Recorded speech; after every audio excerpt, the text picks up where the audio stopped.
नमस्कार दोस्तों। पिछले वीडियो में हमने नाद ब्रह्म साधना के बारे में जाना था। आशा है आपको वो वीडियो पसंद आई होंगी। अगर आपने वो वीडियो नहीं देखी तो इस वीडियो के बाद उसे ज़रूर देखना। ठीक है, अब आप 15 मिनट के लिए आंखें बंद करके बैठ जाइए या लेट जाइए। मैं आपको एक ऐसी विद्या देने जा रहा हूँ जिसके बारे में बहुत कम लोग जानते हैं। इसे प्राचीन ऋषि शब्द ब्रह्म का गुप्त द्वार कहते थे, यानी हर शब्द के पीछे छुपी हुई शक्ति का विज्ञान। ये वो ज्ञान है जिसमें तुम जान लेते हो कि तुम जो बोलते हो वो सिर्फ आवाज़ नहीं है, वो बीज है, और हर बीज से तुम्हारी दुनिया उगती है। तो चलिए शुरू करते हैं। उससे पहले आप चैनल को सब्सक्राइब और लाइक कर दें ताकि मैं समझ जाऊं कि आपने मुझे ये वीडियो बनाने के लिए इनाम दे दिया। धन्यवाद। हम सब दिन भर में औसतन 16,000 शब्द बोल देते हैं और सोचते हैं कि वो हवा में तितर बितर हो गए। सुबह उठते ही अलार्म को गाली देते हैं, ब्रश करते हुए न्यूज़ एंकर से बहस करते हैं, नाश्ते पर घर वालों से शिकवा करते हैं, ऑफिस में बॉस की बुराई करते हैं, ट्रैफिक में हॉर्न के साथ साथ श्राप देते हैं, रात को थक कर बिस्तर पर गिरते हुए कहते हैं कि जिंदगी झंड है, फिर सुबह वही चक्र दोहराते हैं। पर क्या तुमने कभी हिसाब लगाया कि इन 16,000 शब्दों में से कितने शब्दों ने तुम्हारा बैंक बैलेंस बढ़ाया, कितनों ने बीपी बढ़ाया? हम मानते हैं कि शब्द सिर्फ कम्युनिकेशन का टूल है, पर शब्द टूल नहीं है। शब्द बीज है, और बीज को ज़मीन में डाल दो तो वो गायब नहीं होता। वो कुछ दिन छुपता है, फिर अंकुर बनकर तुम्हारे सामने खड़ा हो जाता है। पुराने लोग इसीलिए बोलने से पहले जेब को दांतों तले दबाते थे, क्योंकि वो जानते थे कि एक बार शब्द का तीर कमान से निकला तो वो वापस नहीं आएगा। वो जाकर किसी के दिल में लगेगा या तुम्हारी ही किस्मत में लगेगा। वेद की पहली लाइन कहती है, प्रजापतिर्वै इदमग्रे आसीत् तस्य वाग एव द्वितीया आसीत्, यानी सबसे पहले प्रजापति थे और उनकी दूसरी सत्ता वाणी थी। बाइबल खोलो तो लिखा है, in the beginning was the word and the word was with God and the word was God. Quran की पहली वही इकरा यानी पढ़, और अल्लाह का पहला काम खुन कहना था, यानी हो जा तो हो गया। तीनों किताबें अलग हैं, पर उंगली एक ही तरफ उठी है कि सृष्टि किसी विस्फोट से नहीं, उद्घोष से शुरू हुई। आधुनिक स्ट्रिंग थ्योरी भी यही कहती है कि ब्रह्मांड का सबसे छोटा कण असल में कण नहीं है, वो एक कंपन करता हुआ तार है। और कंपन क्या है? एक तरह की ध्वनि। यानी तुम जो कुर्सी पर बैठे हो वो कुर्सी नहीं है, वो रुकी हुई संगीत है। तुम जो शरीर हो वो मांस नहीं है, वो जमा हुआ राग है। और राग को बदलना हो तो साज के तार कसो, ढीले करो, यानी शब्द बदलो, सुर बदलो। अब सबसे बड़ा सवाल, कौन सा शब्द ताकतवर है? कौन सा मंत्र काम करेगा? जवाब सीधा है, वो शब्द ताकतवर है जिसके पेट में भाव का बच्चा पल रहा है। खाली शब्द नपुंसक होता है। तुम माला लेकर बैठ जाओ और मन में सब्जी की लिस्ट चल रही हो तो राम नाम भी टेप रिकॉर्डर है। पर अगर तुम आधी रात को अकेले में आंख भरकर एक बार भी कह दो कि हे भगवान, तो वो एक शब्द पूरी गीता पर भारी पड़ जाता है। क्योंकि ब्रह्मांड बहरा है, वो ग्रामर चेक नहीं करता, वो वॉल्यूम चेक नहीं करता, वो वाइब्रेशन चेक करता है। और वाइब्रेशन कहाँ से आता है? दिल से। इसलिए कबीर ने कहा, माला फेरत जुग भया, फिर आ ना मन का फेर। मन का फेर फिर जाए तो एक शब्द भी काफ़ी है, ना फिरे तो लाख शब्द भी कबाड़ हैं। इसका सबसे पहला सबूत तुम्हारा अपना नाम है। जिस दिन तुम पैदा हुए तुम्हें कुछ पता नहीं था। माता पिता ने एक आवाज़ चुनी, रहीम, राम, पीटर, आयशा। वो आवाज़ तुम्हारे कानों में बार बार पड़ी। धीरे धीरे तुमने मान लिया कि मैं यही हूँ। अब कोई वो नाम ले तो तुम्हारी गर्दन घूम जाती है। कोई उस नाम को गाली दे तो तुम्हारी मुट्ठी बंध जाती है। कोई उस नाम को प्यार से ले तो तुम्हारी पलकें झुक जाती है। नाम में ध्वनि के अलावा क्या है? कुछ नहीं, पर वही ध्वनि तुम्हारी पहचान बन गई। यानी शब्द ने मिट्टी को आदमी बना दिया। जिस दिन तुम अपने नाम की ध्वनि का स्वाद चख लोगे, उस दिन तुम समझ जाओगे कि मंत्र कैसे काम करते हैं, क्योंकि हर मंत्र किसी न किसी का नाम ही है। अब एक छोटा सा लैब टेस्ट करो। शांत जगह बैठ जाओ, आंख बंद करो, पहले धीरे से भीतर बोलो माँ। रुक जाओ, देखो छाती के बीच में क्या हुआ। कोई गर्म लहर उठी, कोई गीलापन आया। अब बोलो पैसा। देखो नाभि के पास कुछ सिकुड़ा या फैला। अब बोलो मौत। देखो कंधे कैसे टाइट हुए। शब्दों ने तुम्हारे शरीर के अलग स्विच दबा दिए। तुम ही रिमोट हो, तुम ही टीवी हो। दिन भर तुम खुद ही चैनल बदलते हो और फिर कहते हो कि मूड क्यों बदल गया। मूड नहीं बदला, तुमने मूड वाला शब्द बोल दिया। शब्द शरीर का कीबोर्ड है। तुम जो टाइप करोगे स्क्रीन पर वही दिखेगा। इसलिए तंत्र ने मौन को महाव्रत कहा, पर मौन का मतलब होंठ सिलना नहीं है। मौन का मतलब है गलत बीज को जमीन में मत डालो। किसान हर बीज नहीं बोता, वो पहले जमीन सूंघता है, मौसम देखता है, फिर चुनिंदा बीज बोता है। तुम भी बोलने से पहले सूंघो, क्या ये शब्द जहर बोएगा या फूल। अगर जहर बोएगा तो उसे दांतों के पीछे ही रोक लो, क्योंकि एक बार जीभ से फिसला तो वो तुम्हारा नहीं रहता, वो पब्लिक प्रॉपर्टी हो जाता है और पब्लिक उसे ब्याज समेत तुम्हारे पास लौटाती है। इसलिए गौतम बुद्ध ने अष्टांगिक मार्ग में सम्यक वाचा को रखा। सही वाणी, न कम न ज्यादा, न झूठ न निंदा, बस जरूरी, मीठी, हितकारी। अब बात अनाहत नाद की, उस आवाज की जो बिना दो चीजों के टकराए चल रही है। ताली के लिए दो हाथ चाहिए, पर योगी कहते हैं कि तुम्हारे भीतर एक ताली लगातार बज रही है। जब रात को सब सो जाते हैं, ट्रैफिक रुक जाता है, फ्रिज की घरई भी बंद हो जाती है, तब कान लगाओ। पहले सन्नाटा लगेगा, फिर लगेगा जैसे दूर कहीं झिंगुर बोल रहा है, फिर लगेगा जैसे कोई नल टपक रहा है, फिर लगेगा जैसे समुद्र की लहरें। टिके रहो, डरो मत। वो आउटसाइड का साउंड नहीं है, वो तुम्हारे नर्वस सिस्टम का बैकग्राउंड म्यूजिक है। उसी को ओम कहते हैं, उसी को शब्द ब्रह्म कहते हैं। वो तुम्हारा ओरिजिनल पासवर्ड है। उसे सुनने की तरकीब बचपन जितनी आसान है। रात को बिस्तर पर पीठ के बल लेट जाओ, तकिया हटा दो, दोनों हाथ की तर्जनी उंगली कान के छेद में हल्के से लगाओ। ठूंसना नहीं है, बस बाहर का साउंड कट जाए। अब आंख बंद करके भीतर सुनो।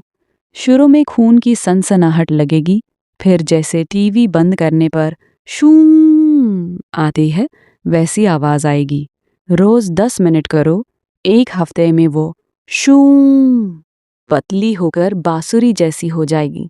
1 महीना करो तो वो शंख जैसी हो जाएगी।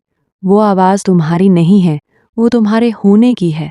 जिस दिन तुम उसे साफ सुन लोगे, उस दिन समझो कि तुमने भगवान का डायरेक्ट नंबर डायल कर लिया। पर सावधान, शब्द चाकू है, उसी से सेब छील सकते हो, उसी से नस काट सकते हो। तुम दिन में 50 बार कहते हो मैं थक गया, मुझसे नहीं होगा, मेरी किस्मत फूटी है। ब्रह्मांड बहुत आज्ञाकारी नौकर है। वो कहता है जो हुक्म मेरे आका। तुमने ऑर्डर दिया कि मैं थक गया, उसने थकान भेज दी। तुमने कहा मुझसे नहीं होगा, उसने रास्ते बंद कर दिए। तुमने कहा किस्मत फूटी है, उसने फूटे हुए सिक्के भी दूर कर दिए। इसलिए पहली क्लास है, निगेटिव ऑटो सजेशन बंद करो। झूठ मत बोलो कि मैं करोड़पति हूँ, पर इतना तो बोलो कि मैं सीख रहा हूँ, मैं बेहतर हो रहा हूँ, मैं रास्ते पर हूँ।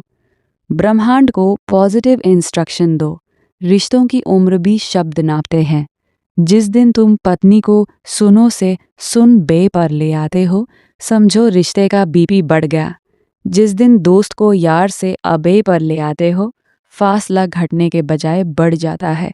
शब्द रिश्तों की नसें हैं, उनमें गंदा कोलेस्ट्रॉल जमा हो जाए तो हार्ट अटैक आता है।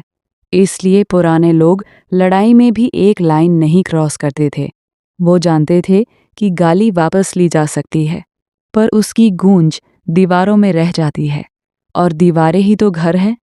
दीवार में दरार आ गई तो घर कितना भी बड़ा हो, सीलन आ ही जाती है। अब बीज मंत्र का मैकेनिक्स। ए, ह्रीं, क्लीं, शां, ये शब्द डिक्शनरी में मत खोजो। ये अर्थ के लिए नहीं, ऊर्जा के लिए है। जैसे लाल मिर्च का असर बताने के लिए शब्द नहीं है, जीभ जलती है तभी पता चलता है। वैसे ही लंग बोलो तो रीढ़ के सबसे नीचे गुदगुदी होती है। बंग बोलो तो नाभि के नीचे नमी आती है। रंग बोलो तो पेट में गर्मी उठती है। ये साउंड का एक्यूप्रेशर है। तुम हारमोनियम के 7 सुर दबाओ तो 7 अलग कंपन निकलते हैं। तुम शरीर के 7 चक्रों पर 7 ध्वनि दबाओ तो 7 अलग हार्मोन निकलते हैं। ये बायोलॉजी है, भूत प्रेत नहीं। पर सबसे बड़ा मंत्र जो तुम 24 घंटे जप रहे हो वो है मैं बोर हो रहा हूँ, मैं परेशान हूँ, मैं हार गया। ये महाबीज है और तुम इसे सांस की तरह जपते हो, इसलिए ये फसल बनकर उग आता है। अगर तुम इसे बदल दो, मैं शांत हो रहा हूँ, मैं रास्ता खोज रहा हूँ, मैं जीत की तरफ चल रहा हूँ, तो सिस्टम धीरे धीरे वही आउटपुट देने लगता है। क्योंकि सिस्टम को फर्क नहीं पड़ता कि तुम सच बोल रहे हो या झूठ। उसे फर्क पड़ता है कि मालिक ने क्या कमांड दी और मालिक तुम हो। एक कहानी। एक राजा के 2 तोते थे। एक तोता गाली बकता था, दिन भर कमीने मरेगा। दूसरा तोता भजन गाता था, राधे राधे। राजा ने तेनालीराम से पूछा कि एक ही नस्ल, एक ही उम्र, फिर फर्क क्यों? तेनालीराम बोला, महाराज पिंजरे बदल दो। पता चला कि गाली वाला तोता कसाई के घर से आया था, भजन वाला मंदिर से। शब्द की संगत ही संस्कार है। तुम दिन भर न्यूज़ चैनल की संगत में हो जो डर बेचता है, तो तुम्हारी जुबान पर डर आएगा। तुम किसी मस्त मलंग की संगत में बैठो जो हर बात पर मौज है कहता है, तो तुम्हारी जुबान पर मौज आ जाएगी। संगत बदलो, संगीत बदल जाएगा। इसलिए महीने में एक दिन वाणी उपवास रखो। सुबह उठकर तय करो कि आज सूरज डूबने तक शिकायत का एक शब्द नहीं बोलूंगा। गरम है, ट्रैफिक है, बॉस बेकार है, पैसा नहीं है, ये सब बैन। सिर्फ जरूरी, सिर्फ सॉल्यूशन, सिर्फ धन्यवाद। शाम को डायरी में लिखो कि कितनी ऊर्जा बची। तुम चौंक जाओगे, क्योंकि हमारा 90% पेट्रोल फालतू बकवास में जल जाता है। जिस दिन नल बंद कर दोगे, टंकी खुद भर जाएगी। अब मौन की महिमा। जब तुम 40 दिन तक शब्दों की डाइटिंग करते हो, तो एक दिन ऐसा आता है कि तुम्हारे भीतर से कोई आवाज़ आती है जो तुम्हारी नहीं लगती। वो कहती है कि बाएं मुड़ जा। वो कहती है कि आज फ़ोन मत उठा। वो कहती है कि इस आदमी पर भरोसा कर। उसे लोग इंट्यूशन कहते हैं, सिक्स्थ सेंस कहते हैं। असल में वो तुम्हारी आत्मा की आवाज़ है, पर वो आवाज़ बहुत धीमी है। जब तक तुम्हारे भीतर तुम्हारी ही आवाज़ का ट्रैफिक जाम है, वो सुनाई नहीं देगी। मौन ट्रैफिक हटाता है, फिर वो आवाज़ क्लियर आती है। एक और प्रैक्टिकल टूल। रोज़ रात को 3 लाइन लिखो। पहली लाइन, आज मैंने कौन सा शब्द बोला जो किसी का दिन बना गया। दूसरी लाइन, आज मैंने कौन सा शब्द बोला जो मेरा खुद का मूड गिरा गया। तीसरी लाइन, कल मैं कौन सा एक नया शब्द अपनी डिक्शनरी में जोड़ूंगा, जैसे क्षमा या अभी या हो जाएगा। सिर्फ एक शब्द। 21 दिन ये कंसिस्टेंसी रखो, तुम पाओगे कि तुम्हारी जुबान का स्वाद बदल गया है। और जुबान का स्वाद बदलते ही जिंदगी का स्वाद बदल जाता है। अब सोहम की साइंस। सांस भीतर गई तो सो, बाहर आई तो हम, मतलब वो मैं हूँ। ये मंत्र तुम जन्म से जप रहे हो, पर बेहोशी में। जिस दिन होश से जपने लगो, तो हर सांस के साथ तुम्हारे भीतर ये घोषणा होने लगेगी कि मैं अलग नहीं हूँ, मैं ही हवा हूँ, मैं ही फेफड़ा हूँ, मैं ही बोलने वाला हूँ, मैं ही सुनने वाला हूँ। फिर लड़ाई किससे, शिकायत किससे? तब तुम चलते फिरते प्रार्थना बन जाते हो। लोग पूछते हैं कि क्या शब्द बोलने से लॉटरी लग जाएगी? नहीं, शब्द बोलने से तुम्हारे भीतर लॉटरी संभालने की जगह बनेगी, वरना बिना जगह के लॉटरी आ भी गई तो छेद वाली जेब से गिर जाएगी। पहले पात्र बनो, फिर प्रसाद आएगा। इसलिए मैं डिजर्व करता हूँ वाला वाक्य तब तक जपो जब तक रीढ़ सीधी न हो जाए। जब रीढ़ सीधी हो गई तो दुनिया को झुकना पड़ेगा, ये नियम है। अब आशीर्वाद और श्राप का फिजिक्स। जब कोई माँ दिल की गहराई से कहती है कि बेटा जुग जुग जियो, तो वो शब्द सिर्फ हवा नहीं है, वो एनर्जी का पैकेट है। वो तुम्हारे ऑरा के चारों तरफ घूमता है और मुसीबत को दूर धकेलता है। जब कोई जलन से कहता है कि तेरा बुरा हो, तो वो शब्द तीर बनकर तुम्हारे सूक्ष्म शरीर में चुभता है। इसलिए कहते हैं कि बुजुर्गों का आशीर्वाद लो, क्योंकि उनके शब्दों में सालों की तपस्या का वजन होता है। तुम भी अपने शब्दों में वजन लाओ, फालतू मत बोलो, ताकि जब बोलो तो पत्थर भी पिघल जाए। एक घरेलू साइंस एक्सपेरिमेंट। कांच के 2 गिलास में पानी भरो। एक गिलास को रोज सुबह thank you, I love you बोलो। दूसरे को I hate you, you disgust me बोलो। 7 दिन बाद दोनों को फ्रिज में जमाओ। बर्फ के क्रिस्टल देखो। पहले वाले में सुंदर ज्योमेट्री होगी, दूसरे में बिखरा हुआ कचरा। अब सोचो, तुम 75% पानी हो। दिन भर तुम खुद को क्या बोल रहे हो? क्या तुम अपने भीतर सुंदर क्रिस्टल बना रहे हो या कचरा? जवाब तुम्हारे चेहरे पर लिखा है। अब नाम जप की गहराई। राम कहो, कृष्ण कहो, अल्लाह कहो, जो दिल करे कहो, पर शर्त एक है, प्रेम से कहो। जैसे प्रेमी अपनी प्रेमिका का नाम अकेले में लेता है, वैसे लो। शुरू में मन भागेगा, पर रोज की चोट से पत्थर पर भी निशान बन जाता है।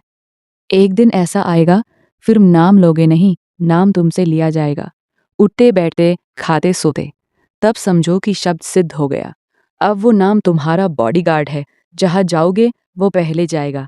पर खबरदार, शब्द को बिजनेस मत बनाओ। आजकल मार्केट में मंत्र बेचे जा रहे हैं। 3 दिन का कोर्स, गारंटीड गर्लफ्रेंड। ये शब्द का अपमान है। शब्द ब्रह्म का पहला उसूल है निस्वार्थ। तुम शब्द से प्रेम करो, शब्द तुमसे प्रेम करेगा। तुम शब्द से सौदा करोगे, शब्द तुम्हें दिवालिया कर देगा। इसलिए जपो, क्योंकि जपना अच्छा लगता है। मांगने के लिए मत जपो। जब मांग खत्म हो जाती है तो देने वाला खुद भागा आता है। अब मौन का आखिरी पड़ाव। जब तुम महीनों तक वाणी को साथ लेते हो तो एक अजीब घटना घटती है। तुम्हारे पास बैठकर लोग शांत होने लगते हैं। तुम कुछ बोलते नहीं, पर तुम्हारा मौन बोलता है। तुम्हारी मौजूदगी भाषण देती है। बुद्ध के पास लोग इसलिए जाते थे, वो ज्यादा बोलते नहीं थे, पर उनके पास बैठते ही भीतर का रेडियो बंद हो जाता था। वो अवस्था शब्द ब्रह्म की डिग्री है। जब तुम खुद चलते फिरते मंत्र बन जाओ। एक नियम और, दिन में कम से कम एक अनजान इंसान को रुककर आंख में देखकर धन्यवाद बोलो। रिक्शा वाले को, दूध वाले को, लिफ्ट मैन को, पर रोबोट की तरह नहीं। रुककर, सांस लेकर, महसूस करके। तुम देखोगे कि उसकी आंख में एक दिया जल जाएगा और तुम्हारे भीतर पुण्य का खाता खुल जाएगा, क्योंकि धन्यवाद इस ब्रह्मांड की सबसे ऊंची फ्रीक्वेंसी है। जहां धन्यवाद है, वहां शिकायत की एंट्री बैन है, और जहां शिकायत नहीं, वहां दुख वीजा नहीं पाता। अब आखिरी महावाक्य, अहम ब्रह्मास्मि, मैं ब्रह्म हूं। ये कोटेशन नहीं है, ये प्रैक्टिस है। रोज सुबह ब्रश करने के बाद आईने के सामने खड़े हो, अपनी दोनों आंखों के बीच देखो और बिना हंसे, बिना शर्माए कहो, अहम ब्रह्मास्मि। शुरू में जोकर लगोगे, 100 दिन बाद जोकर ऋषि लगने लगेगा, क्योंकि तुम जो बार बार सुनते हो वही हो जाते हो। तुम दिन भर कहते हो मैं थका हूं, तो थक जाते हो। एक बार कहकर देखो मैं ब्रह्मा हूं। शरीर वही है, जीभ वही है, बस स्टेटमेंट बदल दो। तो आज से वाणी का व्रत लो। 4 फिल्टर लगाओ। पहला, क्या ये सच है? दूसरा, क्या ये जरूरी है? तीसरा, क्या ये मीठा है? चौथा, क्या मैं इसे प्रेम से बोल रहा हूँ? अगर चारों का हाँ है तो बोलो, नहीं तो पी जाओ, क्योंकि हर शब्द ईंट है। तुम ताजमहल भी चुन सकते हो, कब्र भी। मिस्त्री तुम हो, मसाला भी तुम हो। यही है शब्द ब्रह्म का गुप्त द्वार। ताला भी तुम्हारे होंठों पर है, चाबी भी तुम्हारे होंठों पर है। अब तय करो कि खोलना है या बंद करके चाबी नाली में फेंक देनी है। तो अभी ये वीडियो बंद करो, मोबाइल साइड में रखो, एक लंबी सांस लो और अपने भीतर बहुत धीरे से, बहुत प्रेम से सिर्फ एक शब्द कहो। कहो शांति, और सुनो कि तुम्हारी रग रग में वो शब्द गूंज रहा है या नहीं। अगर गूंज रहा है तो समझो द्वार खुल गया।